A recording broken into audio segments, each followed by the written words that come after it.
Olá pessoal, tudo bem? Esse é o nosso projeto Meditando em Deus, um projeto que visa edificar e abençoar a sua vida. E hoje nós estamos nessa série de estudos acerca do que a Bíblia diz. E nós vamos falar um pouquinho sobre um tema muito relevante, muito importante nos dias atuais, que é o tema do pessimismo. Pessimismo, aquela pessoa que tem tendências negativas, carregada de negatividade. E nós vamos entender um pouquinho sobre esse assunto tão importante, tá? O pessimismo é um complexo predominante em nossa sociedade. É visível isso, as pessoas hoje cada vez estão mais negativas, mais carregadas na alma, mais pessimistas. E nós temos que entender que como cristãos nós somos daqueles que são da fé. Ou seja, nós temos que nos libertar desse tipo de situação, desse tipo de embaraço chamado pessimismo. Uma atitude pessimista, fatalista, derrotista, é claramente contrária à atitude de fé que eu e você como cristão temos que ter. E a confiança que caracteriza aqueles que vivem no reino de Deus, aqueles que são do Senhor. Aqueles que são do Senhor são pessoas de fé, são pessoas de atitude, são pessoas otimistas. É claro que são realistas, têm o pé no chão, não ficam voando, com a cabeça nas nuvens, não. Eles têm o coração em Deus, os olhos para o céu, mas os pés no chão. É muito importante isso. Mas o que é realmente o pessimismo? O que é o pessimismo? Uma definição muito boa sobre o pessimismo é essa, preste atenção. É uma propensão a ver as coisas no seu aspecto mais desfavorável.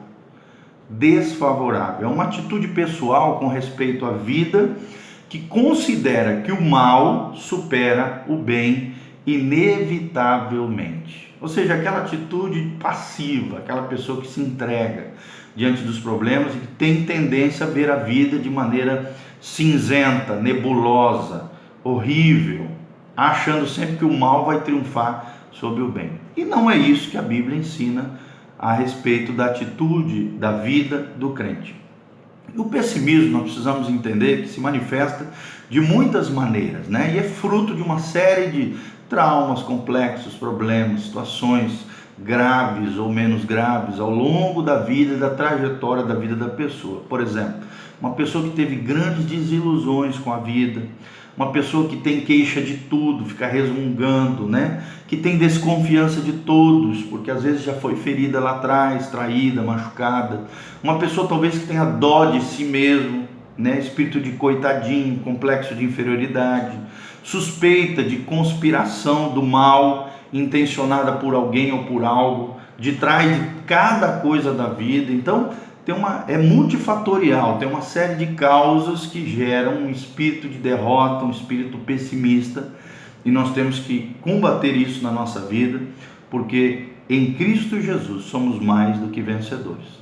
O que é o pessimismo? Outra definição é isso, que o pessimismo nada mais é do que, do ponto de vista da Bíblia, uma propensão em crer nos enganos e mentiras de Satanás, ao invés de crer na palavra de Deus, na verdade de Deus, que diz que o bem, por exemplo, uma grande mentira de Satanás é crer que o bem durará muito pouco na nossa vida.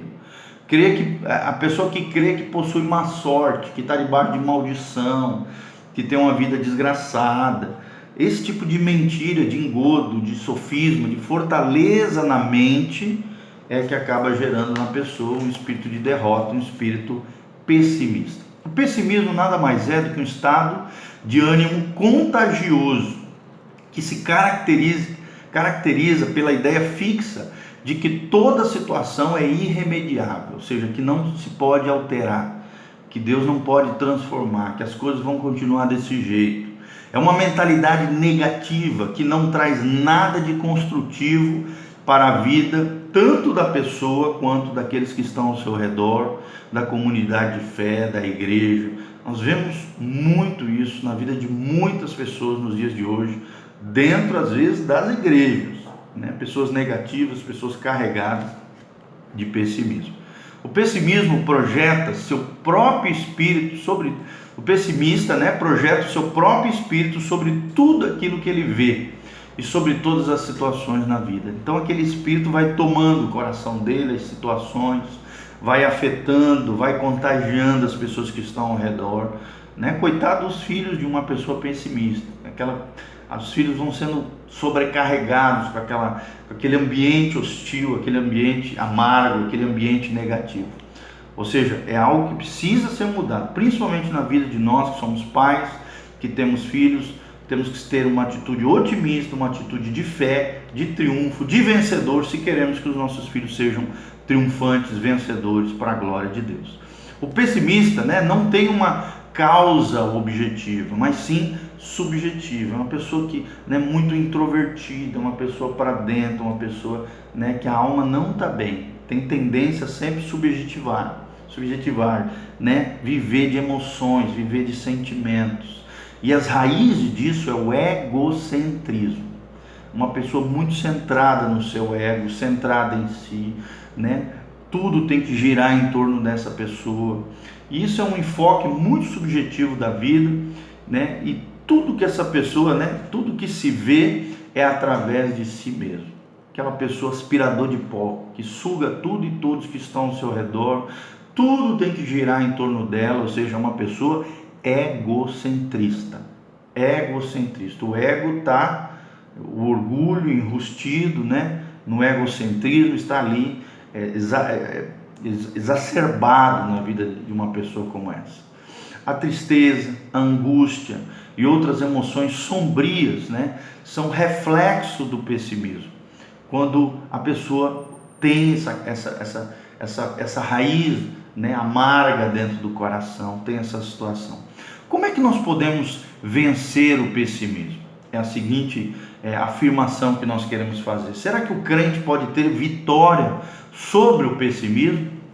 E nós vamos ver que sim. A palavra de Deus nos ensina a triunfar sobre esse coração amargo, essa vida nebulosa, esse pessimismo, essa tendência negativa. A resposta cristã ao pessimismo não é apenas o otimismo, né? Que talvez seja, tem muitas pessoas que são assim, elas não têm fé, elas são otimistas, né, de ver as coisas, mas não têm a fé, a confiança em Deus. O crente tem que ser otimista? Sim, mas não basta ser isso é apenas uma virtude humana. O crente tem que ter fé, tem que ter confiança em Deus. Mais do que otimismo, ele tem que ter fé e tem que ter confiança em Deus. A fé é uma realidade, né, do ponto de vista de Deus. É um realismo do ponto de vista de Deus. É olhar as coisas como realmente são e não como aparentemente parecem ser. Fé é isso. É a certeza das coisas que se esperam. E a convicção das coisas que não se vê. Hebreus 11:1. A Bíblia diz: a fé é a garantia dos bens que esperamos, a certeza das coisas que ainda não vemos. Isso é fé. A fé, a confiança em Deus, é muito maior do que essa virtude humana chamada otimismo. E nós temos que ser pessoas de fé. 2 Coríntios 4:17-18, a Bíblia diz: e o atual e leve sofrimento que suportamos nos prepara para um imenso e eterno peso de glória.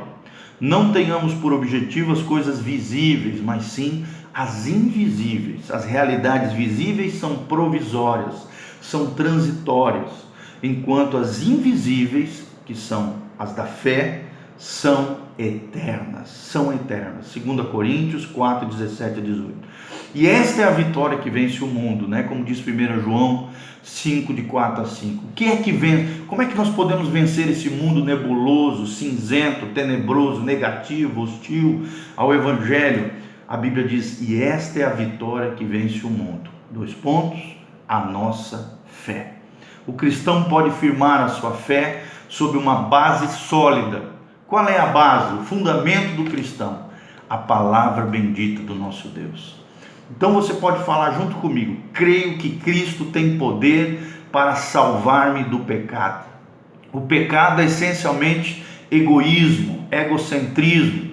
Mas para ser salvo do pessimismo, eu devo ser salvo do egocentrismo, liberto de mim mesmo, conforme diz Isaías 61, de 1-3, o Salmo 30, de 11-12. Nós temos que crer que Cristo tem poder para me salvar de todo pecado, de todo mal. Eu vou triunfar sobre o mal em nome de Jesus. Segunda verdade, Cristo é quem reina. Ele é o Rei soberano de tudo e de tudo, de todas as coisas. Ele é o soberano sobre tudo que existe. Ele é o Criador, Ele é o sustentador, Ele é o consumador da vida. Tudo está sob o seu domínio, aleluia. Não há nada que fuja, que escape do domínio, da soberania, do governo de Deus.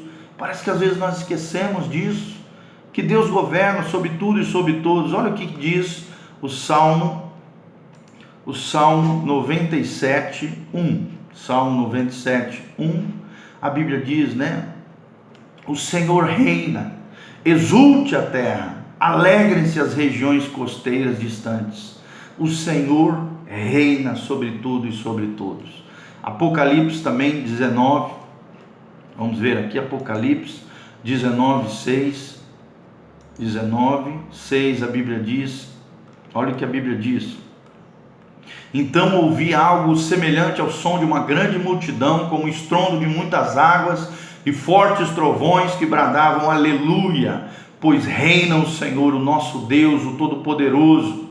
Regozijemo-nos, alegremos e demos a Ele glória, pois chegou a hora, o casamento do Cordeiro, a sua noiva, que somos nós, a igreja, já se aprontou para vestir-lhe, foi-lhe dado linho fino, brilhante e puro. O linho fino são os atos justos dos santos.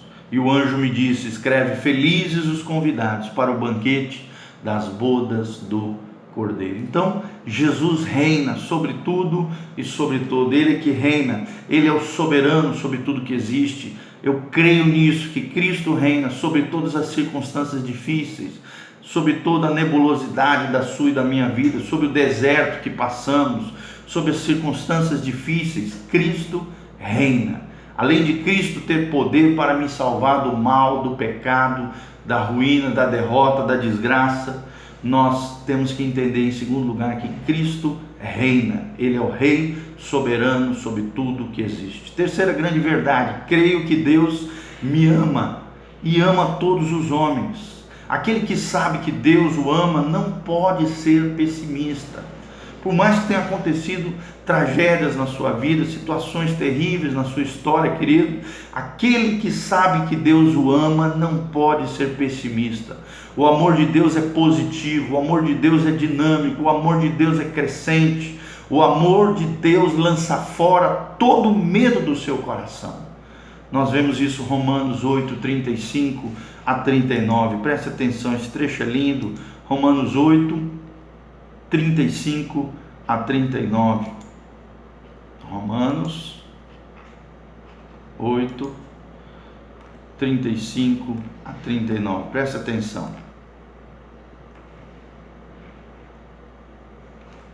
Quem nos condenará? Vamos ler desde o 32. Se Deus é por nós, quem será contra nós? Aquele que não poupou o seu próprio filho, mas o entregou por nós, como não nos dará com ele e de graça todas as coisas? Quem fará alguma acusação contra os escolhidos de Deus? Se é Deus quem justifica, quem nos condenará? Foi Cristo Jesus que morreu e mais que isso, ressuscitou, está à direita de Deus e intercede por nós. Quem nos separará do amor de Deus? Será tribulação, ou angústia, ou perseguição, ou fome, ou nudez, ou perigo, ou espada? Como está escrito: por amor de ti enfrentamos a morte todos os dias. Somos considerados como ovelhas destinadas ao matadouro, mas em todas estas coisas somos mais que vencedores por meio daquele que nos amou.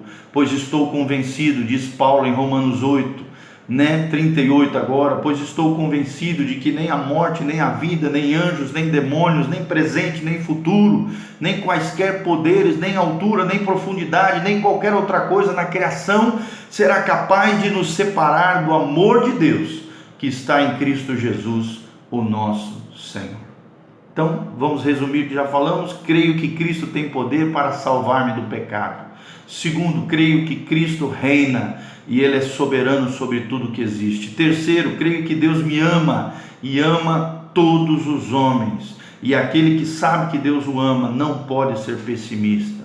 Quarto, creio no poder da ressurreição de Cristo e em seu triunfo definitivo na cruz, no Calvário e na ressurreição bendita de nosso Senhor Jesus Cristo. Está lá em Apocalipse 1, 17 a 18. A vitória de Jesus é a nossa vitória. O caminho do justo é cada vez melhor. É o que diz a palavra de Deus. Provérbios 4, olha o que diz Provérbios. Vamos ver aqui. Provérbios 4, 18.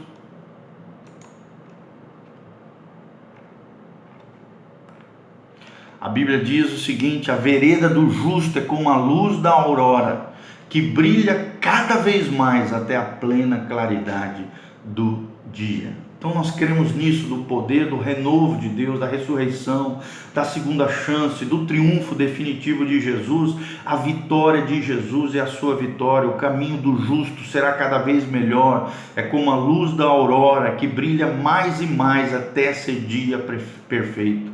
Filipenses 1,6 também fala sobre isso. Filipenses 4,13 nos dá a certeza da vitória. Vamos ver, Filipenses 4,13. A Bíblia diz, Filipenses 4,13: tudo posso naquele que me fortalece. É Deus quem te fortalece, meu irmão. É Deus quem vai te fazer triunfar. E por último, eu preciso crer também que Deus tem um plano e um propósito para a minha vida, e que Ele intervém ativamente em todas as coisas pelo bem dos seus. É o que diz Romanos 8,28. Todas as coisas cooperam para o bem daqueles que amam a Deus, para aqueles que são chamados conforme o seu propósito.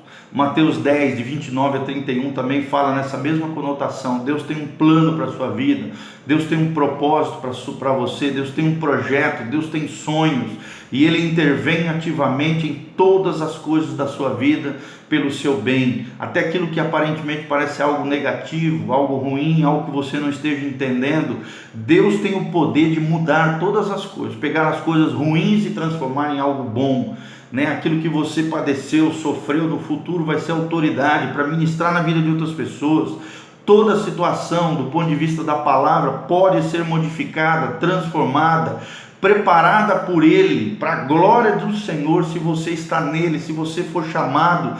Nenhuma situação é estática na vida do crente ou irremediável, até que Ele, o Senhor, o determine assim. Então, nós precisamos entender isso. Nós servimos a um Deus que responde à oração. Nós temos visto quantas vezes, podemos confiar no Senhor. Então não desconfie nele, não seja incrédulo, não seja pessimista, não veja a vida de maneira tenebrosa, nebulosa. Enquanto o homem viver nos seus propósitos egoístas, persistir no seu egocentrismo, ele vai se separar cada vez mais de Deus. E aí sim, essas coisas sombrias, terríveis, nebulosas, cinzentas, essas projeções terríveis acabam acontecendo nas suas vidas. Mas nós somos diferentes. Como nós vimos, cremos que Cristo tem poder para me salvar do pecado. Creio que Cristo reina sobre tudo o que existe, Ele é soberano. Creio que Deus ama todos os homens, e aquele que sabe e reconhece o amor de Deus não pode ser pessimista. Creio no poder da ressurreição de Cristo e no seu triunfo definitivo, reconhecendo que a vitória de Cristo é a minha vitória. Nele somos mais do que vencedores. E por último, creio que Deus tem um plano, um projeto, um propósito para a minha e para a sua vida, e Ele intervém de maneira ativa para o bem daqueles que o amam. Entenda isso, meu irmão. Olha que coisa maravilhosa. Então, quais são alguns conselhos práticos para nós encerrarmos acerca daqueles que estão vivendo uma vida pessimista? Primeiro, se arrependa. Se você tem vivido assim, com a vida carregada, amargurada, negativa, sofrida, nebulosa, cinzenta, primeira coisa, arrependa-se. Reconheça que o pessimismo desonra a Deus e é pecado. Não concorda com a revelação de Deus, não concorda com a Bíblia, e agora é hora de você negar a si mesmo, renunciar ao egocentrismo, que é um orgulho enrustido, um orgulho escondido. Confesse isso como pecado diante de Deus. É a primeira atitude que um verdadeiro cristão, o primeiro conselho prático que nós queremos dar. Segundo, com uma atitude clara da sua vontade, da sua palavra, coloque a sua vida sob o senhorio de Cristo e confie que Ele governa sobre tudo e sobre todos. Terceiro, discipline a sua mente, a sua mentalidade, o seu pensamento tem que ser bíblico e não mundano, e não negativo, e não pessimista, e continuamente declare a palavra de Deus. Para vencer a tentação, cite de memória a palavra de Deus, discipline a sua mente, transforme a sua mente, a metanoia de Deus. Não se moldeis como o mundo, mas sim transformai-o renove a sua mente por meio da palavra de Deus, discipline a sua mente conforme ela, coloque de acordo com a forma da verdade revelada de Deus. Romanos 12, versículo 2, 1 Pedro 1, 13, Efésios 4, 23 e Deuteronômio 6, de 5 a 9. Leve diante de Deus, quarto conselho, leve diante de Deus em oração todas as suas preocupações, todas as coisas que afligem o seu coração, coloque diante de Deus. Filipenses 4, de 6 a 7, a palavra de Deus diz que nós temos que toda súplica, tudo aquilo que, todas as mazelas da nossa alma, tudo aquilo que está nos afligindo, nós temos que colocar diante de Deus. Filipenses 4, de 6 a 7. 1 Pedro 5, 7 fala: não andeis ansiosos por coisa alguma, mas reconheça que Deus vai cuidar de você. Não andeis ansiosos por coisa alguma, porque Ele tem cuidado de vós. 1 Pedro 5, 7. E quinto conselho, resista com firmeza a todo espírito de angústia, de tristeza, de amargura, de desânimo, de depressão, no nome de Jesus Cristo. Resista com firmeza, tenha uma atitude não passiva, que se entregue, mas sim resiliente, proativa, contrário. Resista com firmeza a todo espírito de angústia, negativo, desânimo, depressão, em nome de Jesus de Nazaré, conforme nos ensina Efésios 4, 27 e Tiago 4, 7. Nós não podemos nos entregar diante dos problemas, pelo contrário, temos que encará-los de frente, como Davi fez com Golias. Pegarmos as pedras, que são as armas de Deus espirituais, a oração, a leitura da palavra, o jejum, a adoração, e lançarmos contra os nossos inimigos espirituais. Sexto conselho, dê sempre graças ao Senhor por tudo, porque Ele tem cuidado de vocês. O Senhor é bom, o tempo todo o Senhor é bom. Efésios 5, 20 e 1 Tessalonicenses 5, 18. Orai em todo tempo, não vos embriagueis com vinho, como diz Efésios 5, 20, mas antes entoai cânticos espirituais, cânticos novos diante de Deus, salmodiai, viva uma vida no Espírito, dê sempre graças ao Senhor por tudo aquilo que esteja acontecendo na tua vida, até aquilo que você não entende, até aquilo que parece ser um deserto, um vale na sua vida, querido. Louve sempre, em todo tempo, em todo lugar, dê sempre graças ao Senhor por tudo na sua vida. E por último, proclame a verdade de Deus com alegria, com fé diante do Senhor. Efésios 6, 17 e Romanos 10, 9. Nós temos que ser assim, que a palavra de Deus esteja na nossa boca e no nosso coração. Sobre tudo que se deve guardar, querido, guarda o teu coração, guarda a tua mente. Tenha uma mentalidade bíblica, tenha um coração totalmente cheio da palavra de Deus.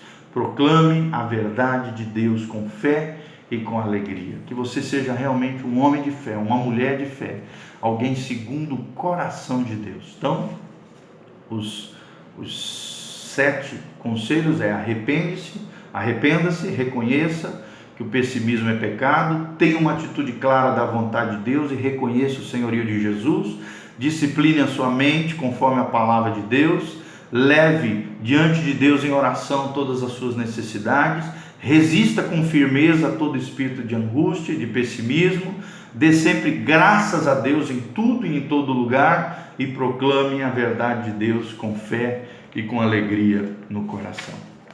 Que você triunfe sobre o pessimismo, que você viva a vida que Deus planejou para você, que você viva na Canaã de Deus aqui, agora, um pedacinho do céu na terra, seja a sua vida espiritual, seja a sua vida com Deus, a vida vivida no máximo do seu potencial, é a Canaã que Deus tem para nós, aqui, agora e também no lar celestial, no lugar pleno, completo, na plenitude de todas as coisas, no tempo de gozo eterno que nós teremos com o Senhor Jesus. Venha a nós o teu reino, né? Seja feita a tua vontade. O reino de Deus tem que vir até nós.